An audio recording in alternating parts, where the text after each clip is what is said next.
Hello guys! For today's video, bibiyahin na naman tayo simula dito sa Philcoa, Quezon City. Ayan, naakyat po tayo dito papuntang overpass. Napakataas. Pupunta tayo sa kabila. Doon kasi ang sakayan papuntang PITX. Yan, tingnan nyo yung kahabaan ng Quezon City. Dito yan sa Philcoa, malapit papuntang UP Diliman. Dahil nanggaling po ako sa aking anak, napasok siya sa UP Diliman. Ngayon naman pauwi na po tayo pa Cavite. Kaya samahan niyo po ako sa aking biyahe. Yan, tuwing uuwi ako, tatawid ako papunta sa kabila. Doon kasi ang sakayan sa kabilang kalsada. So, kailangan pa natin dumaan sa pinakamataas na overpass. Yan, tignan nyo. Yan ang nanay nyo, mukha ng bruha. Dahil pagod na sa pag-akyat, dahil napakataas, masakit sa tuhod. Yan, pawis na tayo. Ngayon naman, nabiyahe na kami, nakasakay na po ako sa bus. Yan, nasa underpass naman tayo dumaan para hindi ma-traffic.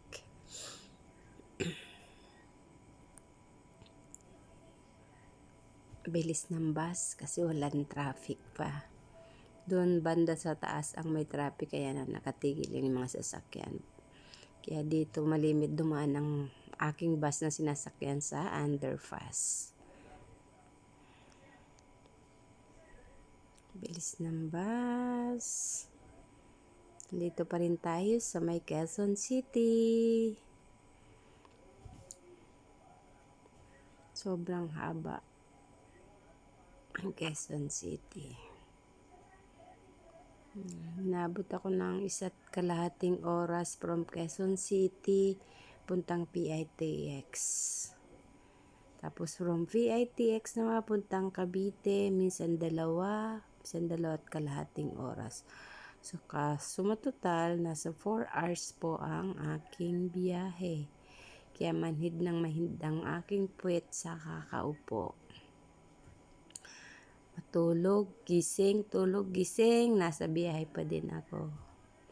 Yan talaga, kailangan magtiis ang mga nanay sa paghatid ng supply sa mga anak. Kaya kayo mga anak, tingnan nyo ang hirap, ang sakripisyo ng mga magulang nyo. Hindi lang ako, dahil marami kaming mga magulang na sobrang nag-aalala, takot magutom, takot kulangin ng budget ang kanilang mga anak. Kaya yan, biyahe po tayo. Every 2 weeks po ako nabiyahe. Every 2 weeks ako nagdadala ng supply. Pag umuwi naman ang aking anak, hinahatid ko sila dahil sobra dami nilang bitbit. Ang hirap kasing bumiyahe ng maraming bitbit. Hindi na sila magkanda o gaga. Di bali na ako ang nahirapan. Wag lang ang aking mga anak. Ganyan tayo mga nanay na mapagmahal sa mga anak. Kaya kayo mga anak, lagi niyong mamahalin ang inyong mga magulang.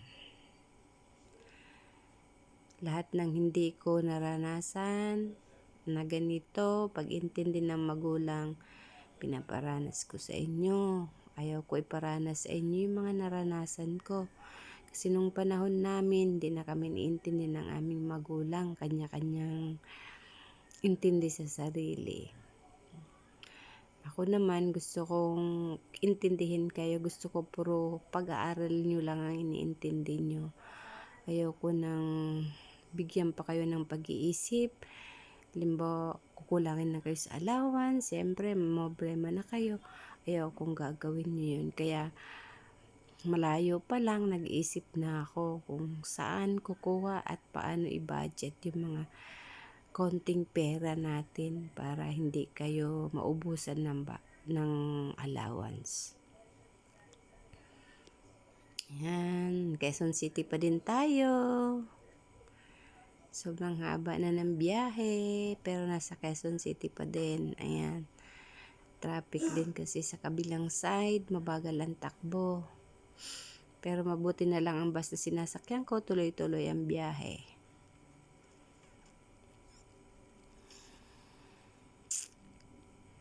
Welcome na, malapit na tayo, papuntang Quiapo. Nasa welcome na, konting ano na lang.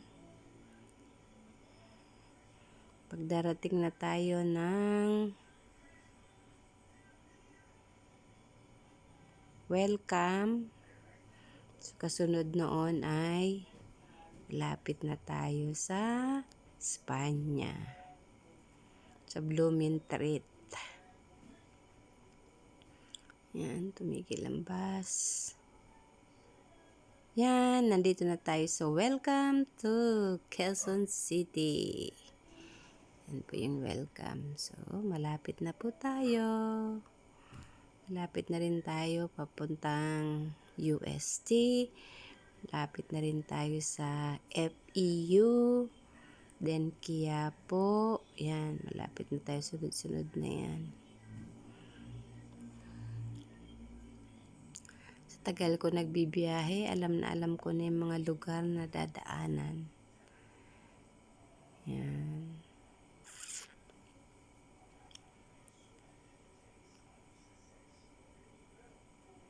Dito na tayo sa may Espanya.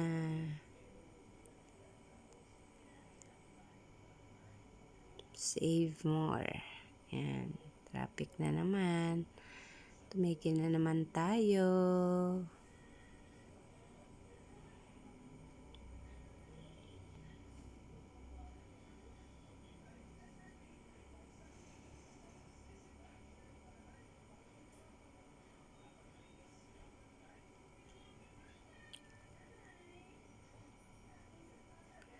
May anak din kasi ako dito sa may Quiapo.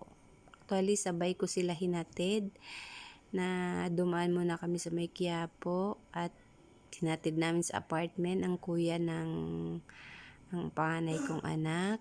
Then, bago kami bumiyahe ni Bunso papuntang Quezon City. So, ngayon, pauwi na ako mag-isa. Yan, nandito na tayo sa may Mercury.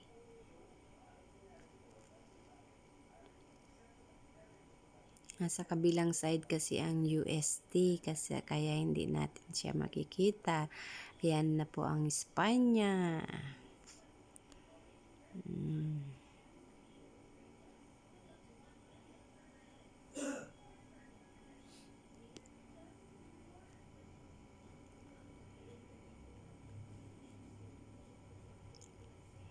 Lapit na rin tayo sa FEU.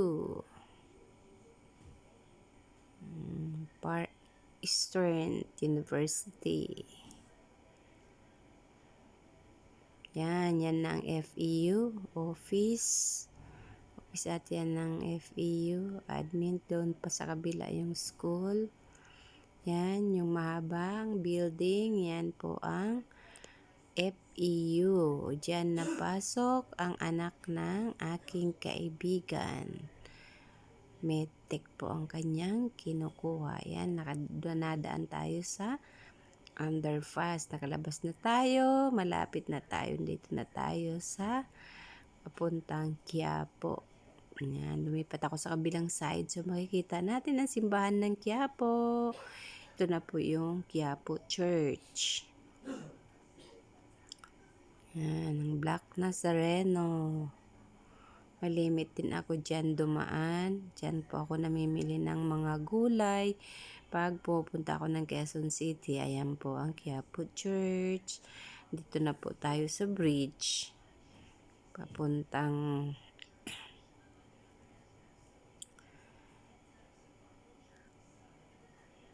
yan. Buti na lang, wala masyadong traffic.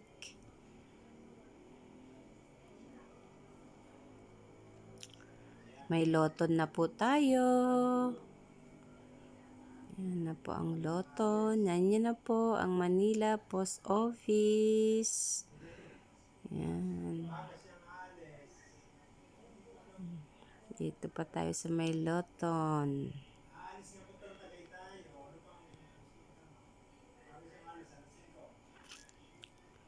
Yan po ang Intramuros. Makikita mo yung malaking playground dyan ng Intramuros.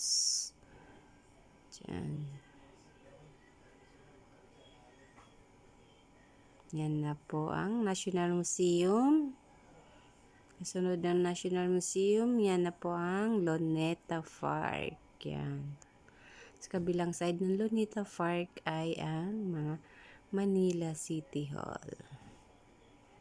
Yan.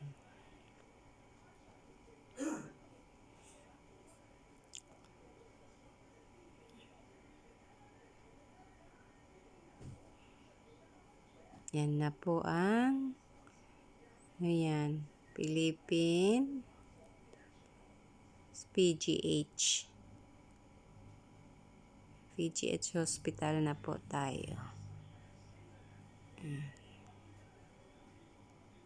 Yan, buong yan. Yan yung PGH. Yan ang arko, ang pasukan ng papunta sa loob ng hospital. PGH. Biyahe na naman tayo ulit. Yan, malapit na po tayo naman sa Lasal.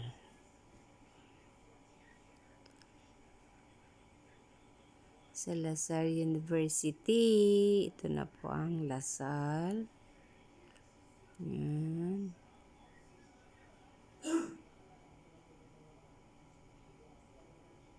Yan po ang magandang school din. Kasama sa Big 4. Ang Lasal. Ito naman ang Titania. Dito sa may MOA na po tayo.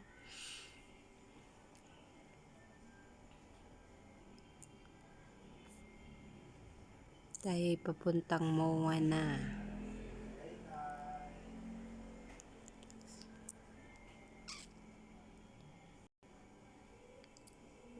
Ito ang mga condotel. Pag gusto niyo mag-overnight stay dyan o share residency. Dyan yung mga condotel na foldable.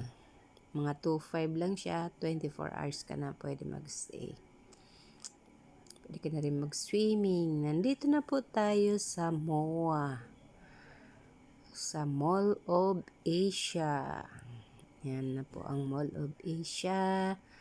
Yan, bababa ng mga pasahero. Bumiyahe na naman kami ulit. Yan, papunta na kami sa VITX.